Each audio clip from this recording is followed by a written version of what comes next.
Hello friends, मी तेजस गायधने. मी माझ्या YouTube चॅनलवर तुमचं सर्वांचं स्वागत करतो आहे. गोंडवाना युनिव्हर्सिटीच्या BCom 6 सेमकरिता एक सब्जेक्ट आहे इन्कम टॅक्स. त्या इन्कम टॅक्समधला एक महत्त्वाचा हेड्स आहे ज्याचं नाव आहे इन्कम फ्रॉम अदर सोर्सेस. त्यावरील काही MCQs मी या व्हिडिओमध्ये तुमच्यासाठी घेऊन आलेलो आहे.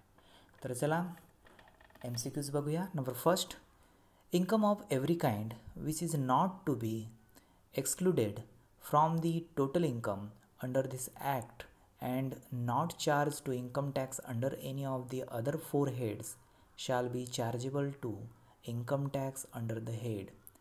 जे वरील चार हेड्समध्ये जे इन्कमचे काइंड्स आहेत ते जाऊ शकत नाही ते कोणत्या हेड्समध्ये, पाचव्या हेड्समध्ये जाणार, तर ते जाणार इन्कम फ्रॉम अदर सोर्सेसमध्ये, ऑप्शन डी. त्याच्यानंतर number second, which is the charging section for income chargeable under the head income from other sources. तर त्याच्यामध्ये सांगितलेलं आहे की इन्कम फ्रॉम अदर सोर्सेसची जे काही इन्कम टॅक्स ॲक्ट 1961नुसार कोणत्या सेक्शनमध्ये जाणार इन्कम फ्रॉम अदर सोर्सेस, तर तो जाणार सेक्शन 56. ठीक आहे, 56मध्ये जाणार. त्याच्यानंतर number third, John engage in fertiliser trade received rent by subletting a building, this will be taxable under the head.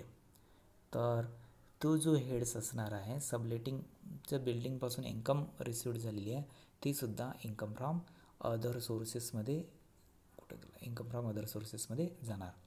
त्याच्यानंतर नंबर 4 बघा, under the income tax act 1961 dividend under the income tax act 1961 dividend derived from the shares held as stock in trade are taxable under head. तर ते सुद्धा जो dividend आहे, डिव्हिडंडसुद्धा income tax ॲक्टनुसार taxable असतो आणि income from other सोर्सेसमध्ये तो taxable असतो, ए. त्याच्यानंतर number 5, which of the following income are chargeable under the head income from other sources. तर कोणते कोणते फॉलोइंग इन्कम आहेत जे इन्कम टॅक्समध्ये चार्जेबल आहेत हेड्सनुसार. तर त्याच्यामध्ये आहे dividend, winning from lotteries, betting, हे सर्वच्या सर्व. बेटिंगमध्ये सर्वच बेटिंग येतील त्याच्यामध्ये, म्हणजे हॉर्स बेटिंग असो किंवा कॅमल बेटिंग असो किंवा का म्हणून आपण त्याला गेम्स असो. ठीक आहे ना, हे सगळेचे सगळे येतात. त्याच्यामुळे हे all of these answer correct असेल. त्याच्यानंतर next number 6, agricultural income received from outside India will be. तर त्याचं करेक्ट ॲन्सर आहे, जेव्हा भारताच्या बाहेरील शेती जी असते ती शेती फुल्ली टॅक्सेबल असते आणि ते सुद्धा अंडर सेक्शन इन्कम टॅक्सचा जो आहे इन्कम फ्रॉम अदर सोर्सेसनुसार टॅक्सेबल असते. ठीक आहे, agricultural income of foreign agricultural. त्याच्यानंतर number 7, DS was dealing in the business of lotteries. He himself won a lottery. Income earned from such lottery will be. तर ते सुद्धा income from other सोर्सेसमध्येच जाणार. सगळ्या ज्या काही लॉटऱ्या आहेत त्या सगळे लॉटरीज तुम्हाला इन्कम फ्रॉम अदर सोर्सेसमध्येच जाणार. त्याचं correct answer income from other sources. Income from other sources आणि इन्कम फ्रॉम अदर सोर्सेस. त्याच्यानंतर number 8, salary paid to a member of parliament will be. Salary paid to a member of parliament will be, option B correct answer आहे. Option B taxable under the head income from other sources. ठीक आहे, म्हणजे profit and gain of काय म्हणतो salary paid to member of पार्लिमेंटचे जे member आहेत, ज्याला आपण MLA म्हणतो, आमदार खासदार आहेत, त्यांना मिळालेला जो काही रेम्युनरेशन आहे, मानधन आहे, तो मानधनसुद्धा इन्कम फ्रॉम अदर सोर्सेसमध्ये जातो. त्याच्यानंतर number 9, any sum of money received as an advance or otherwise in the course of negotiation of transfer of a capital assets is forfeited and the negotiations do not result in transfer of such capital assets will be taxable under the head. म्हणजे यामध्ये सांगितलेलं आहे की काही amount तुम्हाला ॲडव्हान्समध्ये received झालेली आहे आणि काही अमाऊंट तुम्हाला कॅपिटल असेट्समधून मिळालेली आहे, तर ती सर्वच्या सर्व जी अमाऊंट आहे ती इन्कम फ्रॉम अदर सोर्सेसमध्ये टॅक्सेबल असेल. तर त्याच्यामुळे correct answer income from other sources. त्याच्यानंतर नंबर 10. 9 झालं का? ओके 9 हो गया. Number 10. Aman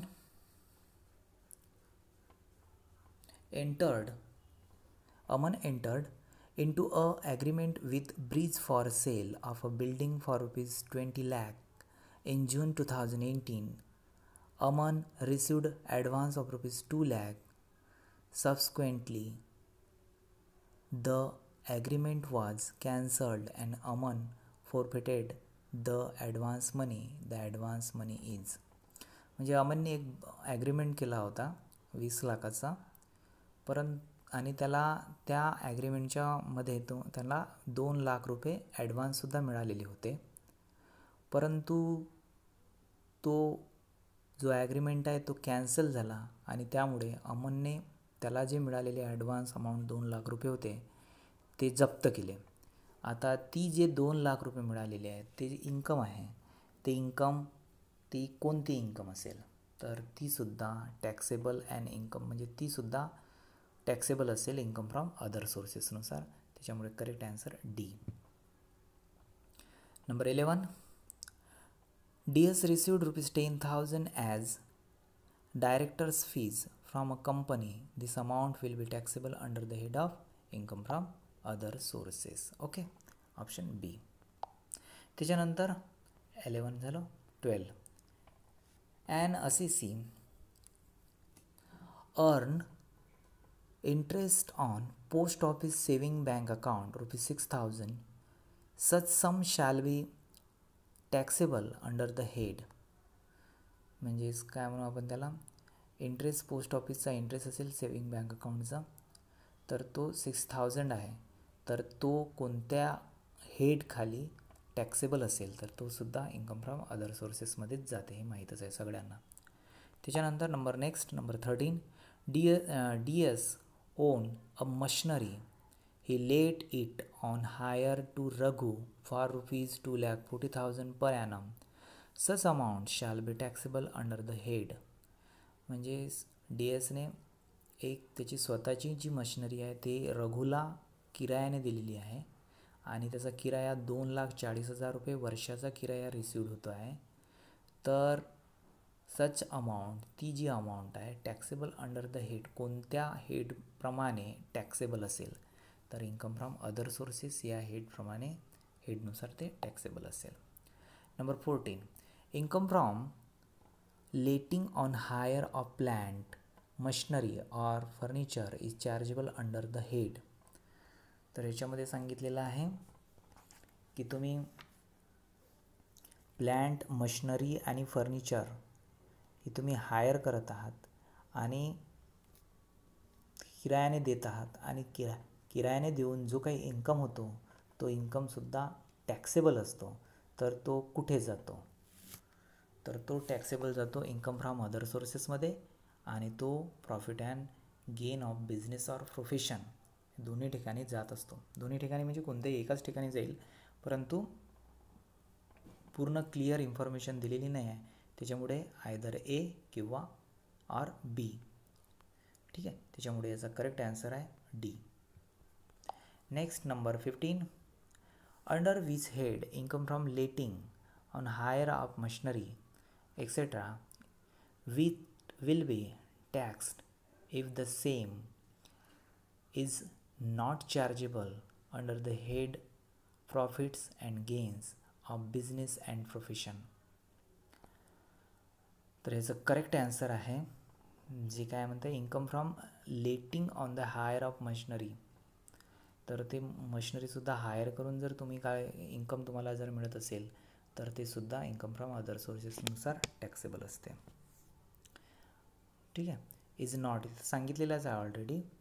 some is not chargeable under the head of profit or, म्हणजे हा PGBPमध्ये हा जात नाही असं सांगितलेलं आहे, त्याच्यामुळे हा इन्कम फ्रॉम अदर सोर्सेसमध्येच जाणार. त्याच्यानंतर number 16, income earn by a assessee from letting on hire machinery plant and furniture belonging to him and also building and where letting or building is separable from the letting of the said machinery, plant or furniture shall be taxable under the head. तर याच्यामध्ये सांगितलेलं आहे की तुमची machinery असो, plant असो किंवा furniture असो, तर ते जे आहे त्याला तुम्ही म्हणजे लेटिंगवर देत आहात किंवा हायर परचेस करत आहात तुम्ही, किंवा हायर किरायाने घेऊन तुम्ही त्यापासून इन्कम जर करत असाल तर ते सुद्धा इन्कम फ्रॉम अदर सोर्सेसमध्ये जाणार. त्याच्यानंतर next number 17, any sum received by employer from employees as contribution to certain fund is taxable under the head. तर काही एम्प्लॉयरकडून एम्प्लॉईला मिळत असते किंवा कॉन्ट्रीब्युशन जर मिळत असेल तर ती जी काही इन्कम होते ते सुद्धा इन्कम फ्रॉम अदर सोर्सेसमध्येच जाणार. त्याच्यानंतर नंबर 18,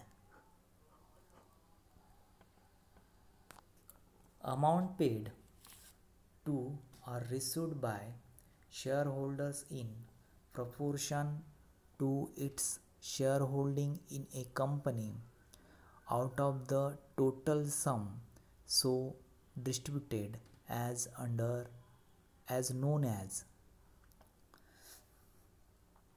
म्हणजे जी अमाऊंट रिसिव्ड होते शेअर होल्डर्सना आणि ते प्रपोर्शन असते शेअर होल्डिंगच्या प्रमाणामध्ये, ते त्या प्रपोर्शनमध्ये त्यांना ती अमाऊंट रिसिव्ड होत आहे.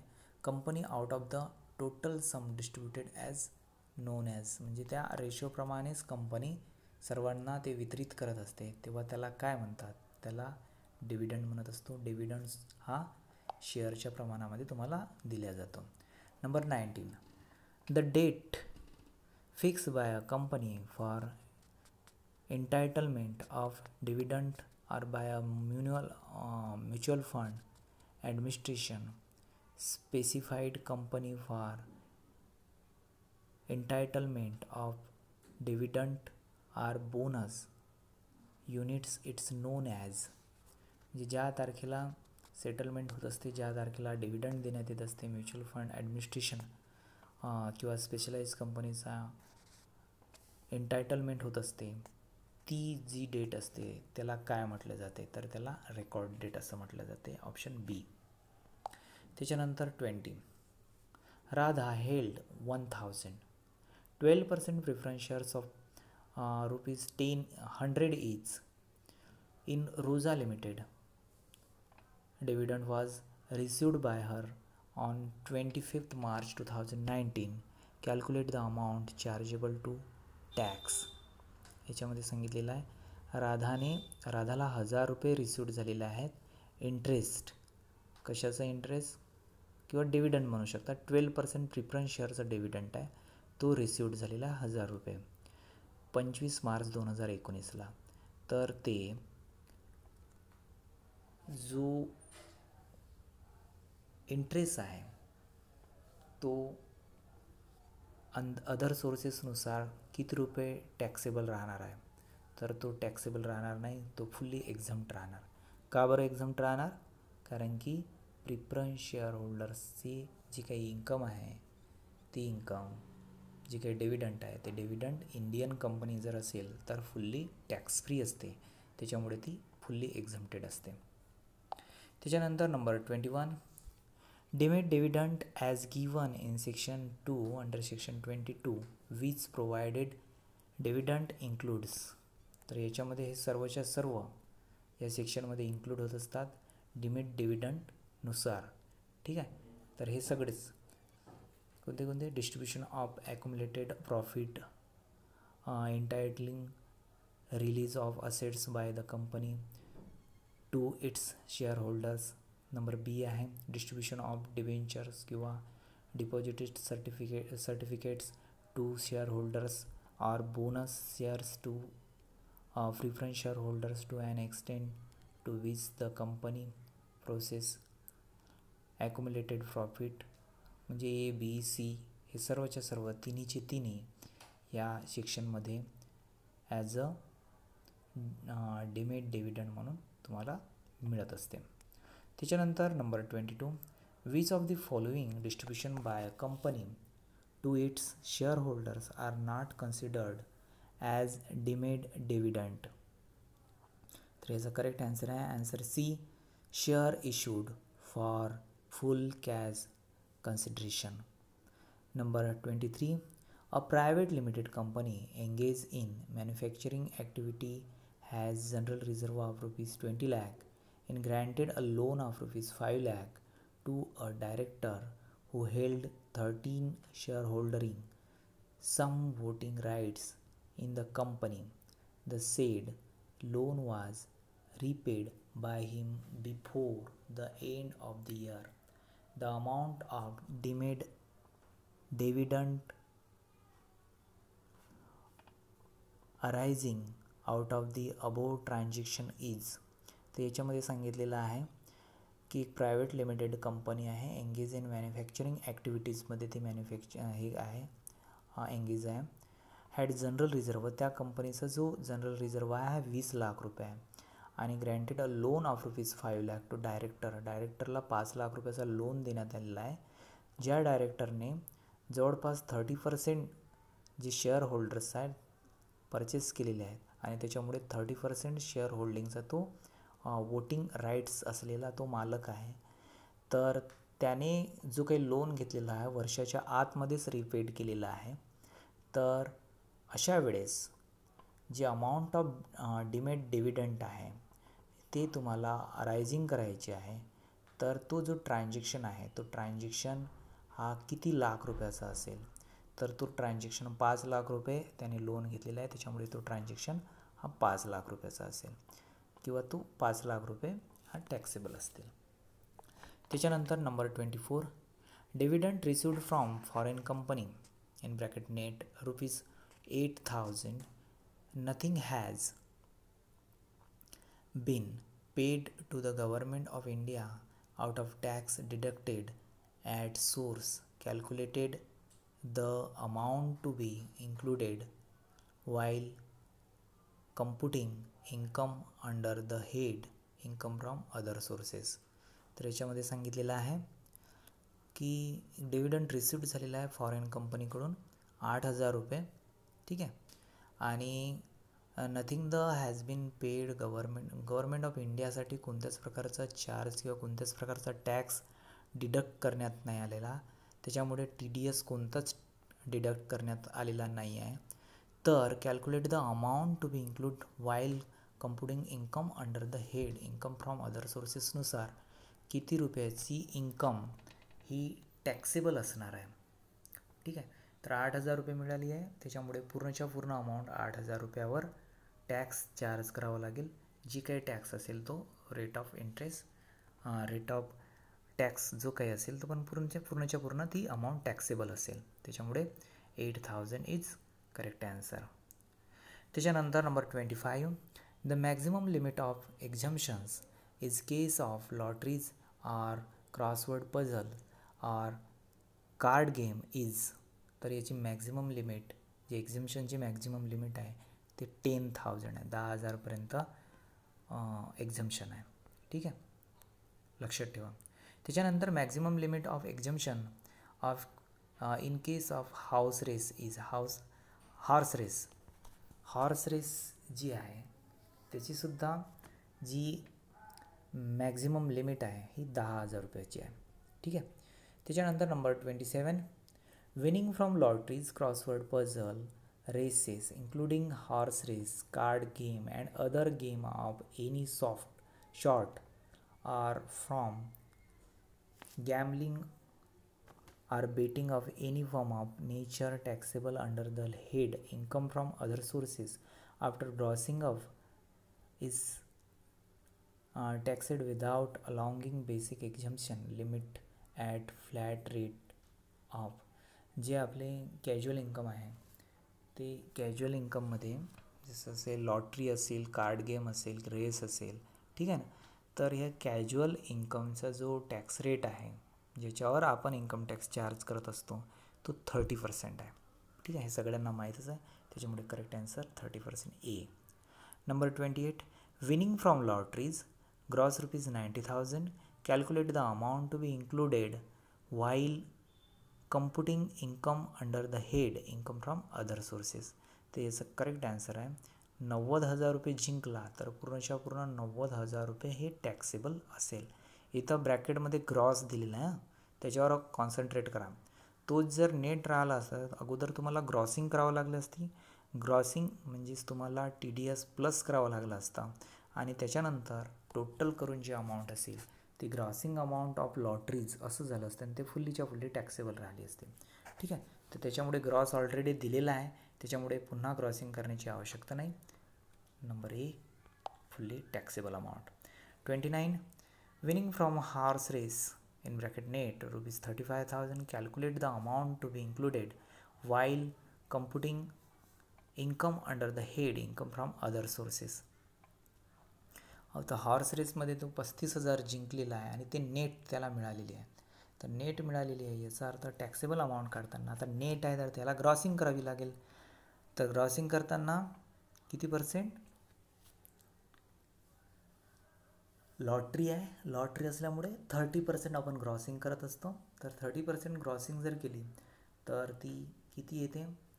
30% अमाऊंट त्याच्यामध्ये प्लस करा म्हणजे 35,000 आणि 30% अमाऊंट जी काही लॉटरीची आहे ती म्हणजे अशी टोटल जर केली तर 50,000. त्याच्यामुळे 50,000 ही टॅक्सेबल अमाऊंट असेल. त्याच्यानंतर number 30, miss DS received an amount of ₹37,760 on 1st February 2019 in connection with winning from camel race. Cost of race sticks purchase was ₹2,000. Calculated amount to be included under the head income from other sources. तर त्याच्यामध्ये सांगितलेलं आहे की 27,760 रुपये win केलेला आहे camel रेसमध्ये. तर आणि ते कॅमल रेससाठी 2,000 रुपये खर्च पण झाले, परंतु खर्चाचा इथे विचार करण्यात येत नाही. खर्चाची कोणतीच डिडक्शन मिळत नाही. त्याच्यामुळे जे काही इन्कम झालेलं आहे ते फुल्ली इन्कम तुमची टॅक्सेबल इन्कम असेल. त्याच्यामुळे 27,760 रुपये मिळालेले आहेत तर ते पूर्णच्या पूर्ण अमाऊंट टॅक्सेबल असेल. त्याच्यानंतर 31,